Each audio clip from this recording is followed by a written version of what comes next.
Hello বন্ধুরা, নতুন ভিডিওতে আপনাদের সবাইকে স্বাগতম। আজকে এসেছি রাজশাহী জেলার বাগমারা উপজেলার ছোট্ট একটি গ্রামে, যেখানে রয়েছে জাতীয় শ্রেষ্ঠ শিক্ষক ও বীর মুক্তিযোদ্ধা সাবেক ও মৃত রাখাল চন্দ্র দাসের সমাধিস্থলে। আজকে এই রাখাল চন্দ্র দাসের জীবনকাল এবং সমাধিস্থলটা ঘুরে দেখাবো। তো চলুন ভিডিওটি শুরু করা যাক। রাখাল চন্দ্র দাসের সমাধিস্থলে আসতে হলে আপনাকে আসতে হবে রাজশাহী থেকে সিএনজি বা বাসে করে মসমল বাজারে। এরপর এখান থেকে আপনি রিক্সা বা ভ্যানে করে 10 টাকা ভাড়ার বিনিময়ে রাখাল চন্দ্র দাসের সমাধিস্থলে আসতে পারবেন।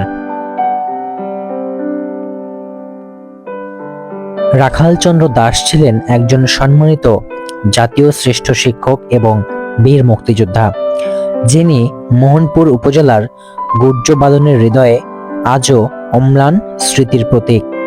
তার জন্ম ও শৈশবের বিস্তারিত তথ্য মিডিয়াতে পাওয়া না গেলেও মোহনপুরের জাতীয় শ্রেষ্ঠ শিক্ষক হিসেবে তার খ্যাতি স্পষ্ট। 21তম প্রয়াণ দিবসে মোহনপুর উপজেলা আওয়ামী লীগ কমিটির উদ্যোগে তার সম্মানে মুরাল বা প্রতিমূর্তি উদ্বোধন করা হয়েছে।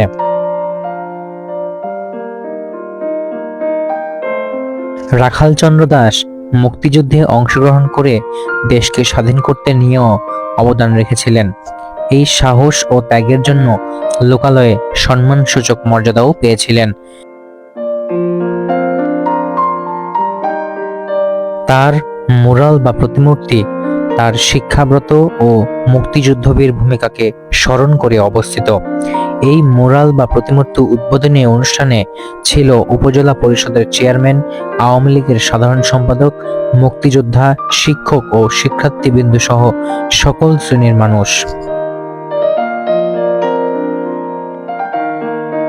রাখাল চন্দ্র দাসের শিক্ষাজীবন ছিল মোহনপুরে তার শিক্ষাজীবন অনেকের কাছে অনুকরণীয়। শিক্ষার্থীদের উন্নয়নে তিনি নিবেদিত প্রিয় শিক্ষক হিসেবে খ্যাত। শিশুসুলভ সৌজন্যমূলক আচরণ ও গুণী শিক্ষণ শৈলীর জন্য তিনি পরিচিত। রাখাল চন্দ্র দাসের সমাধিস্থলের ঠিক পাশে একটি স্কুল রয়েছে, যেটি রাখাল চন্দ্র দাসের নামে স্থাপিত হয়েছে। জাতীয় শ্রেষ্ঠ শিক্ষক ও বীর মুক্তিযোদ্ধা রাখাল চন্দ্র দাসের সমাধিস্থল প্রত্যন্ত একটি গ্রামের মধ্যে, আর এই গ্রামের মধ্যের পরিবেশটা অনেক শান্ত এবং নিরিবিলি।